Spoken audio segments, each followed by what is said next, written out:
In government, Monday night, the Finance Commission met for their first of 2 meetings in as many days.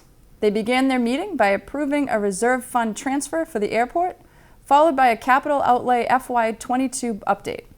During the update, Tony Mizuko discussed some projects that the Facilities Department would be working on. The Commission then moved to the discussion of the FY22 general government budget, which was approved by the board. The Commission finished Monday's meeting with a discussion of the FY22 shared budget.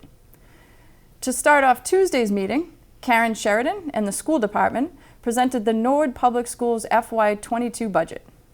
Next up was Michelle Resendez and members of the School Department from Blue Hills Regional School District to present about the FY22 school budget. The Commission then motioned to accept the proposed budget regarding the Norwood Public Schools. In regards to the Blue Hills Regional District, the Commission discussed some thoughts about the presentation, and then they motioned to approve the revised budget, including the new elementary and secondary school emergency relief allocation. The Commission also motioned to approve the shared budget with Blue Hills Regional School District.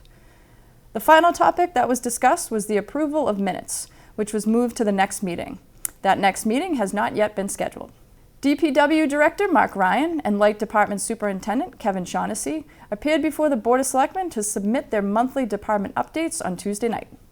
The Selectmen also held a public hearing for transfer of an all-alcoholic beverages license from the former owner of Buncaldo to 1381 Services LLC. The Board unanimously approved the transfer. Town meeting was also discussed with Moderator David Hearn.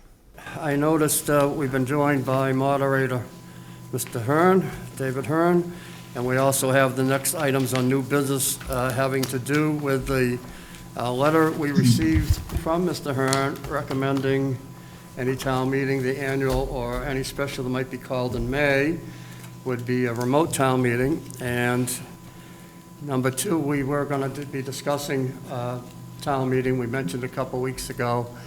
I think talking with the manager, the plan is still, unless the board sees otherwise, that we'll call it annual on May 10th as required by the charter, and also call a special for a few matters, housekeeping matters and other things that should get taken care of, and then still plan that if the planning department and other bylaws and things that are kind of hanging out there are ready, to have a meeting probably sometime in June.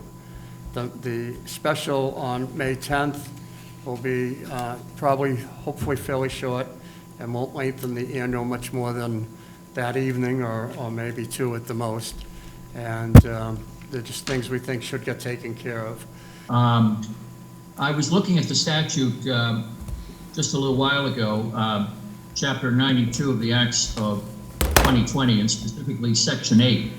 And there is a provision in Clause B of Section 8 that not later than 10 business days following receipt of the moderator's request for a remote town meeting, the board shall vote to determine if the meeting is to be held remotely. So we're at, not at 10 days, we're probably 7 business days. It refers to 10 business days.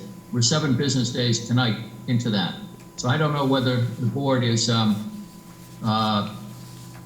content to vote on my recommendation that the May town meetings be held remotely, and to do so this evening. So Mr. Hearn has made a point. Can you make a motion, someone to endorse the time frame? So moved, Mr. Chairman. Second.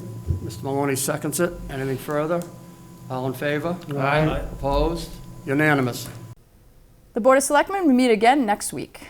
The school committee met Wednesday evening, although virtually the tradition continued on Student Government Day, where the shadowed students of school committee members, Maura Beeds, Audrey Haberlin, and Jake DeShiro, engaged in a discussion of a potential realignment of grade assignments for the new middle school building. After the student presentation, the committee continued with normal business, including a vote on the new MOU for Unit A and the FY22 NPS budget presentation by Karen Sheridan. The school committee's next meeting will be April 7th.